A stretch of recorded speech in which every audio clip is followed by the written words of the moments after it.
Children of alcoholics, are you okay? Growing up, I thought it was normal that my parents kept special cups in the car for their driving juice, and that sometimes we had to pull over so Daddy could take a nap on the side of the highway. My parents drank all day, every day, but I didn't know that wasn't how all parents lived.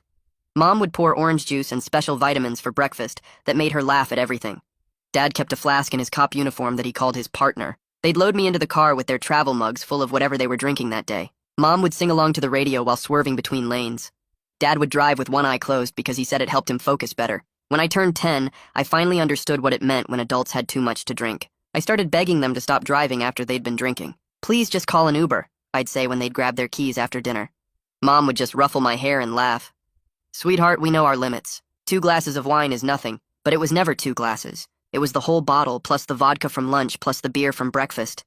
Dad would get annoyed when I tried to hide their keys. I'm a cop, he'd say. I know when someone's too impaired to drive. Trust me, kiddo, we're fine. Then he'd back straight into the mailbox on the way out. The accidents started piling up, but nothing ever happened to them. Dad would flash his badge when we got pulled over, and suddenly the other cops would be laughing and letting us go with a warning.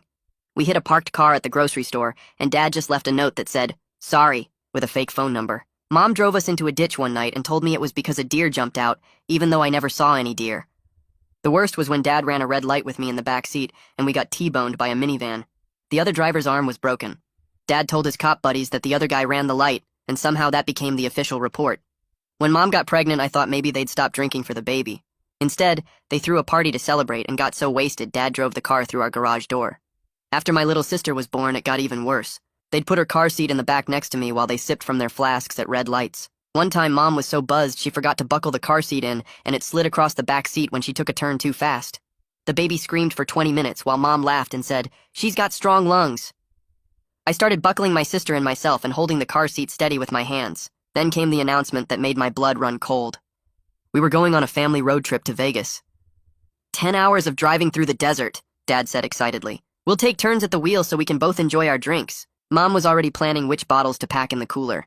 Vegas isn't for kids, I said desperately. What are we even going to do there? Mom waved me off. The hotel has a pool. You can watch your sister while Daddy and I hit the casinos. I pictured them driving impaired through the desert with no cell service, maybe rolling the car down a ravine where no one would find us for days. My baby sister would die strapped in her car seat. That's when I knew I had to do something drastic. I watched YouTube videos about cars until I found what I needed.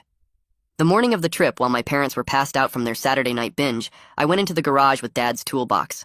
I crawled under the car and found the spark plug wires like the video showed. My hands shook as I pulled them loose and shoved them in my pocket. Then I disconnected something called the starter relay that the video said would make the engine not turn over at all. I even drained half the oil for good measure and hid the bottles behind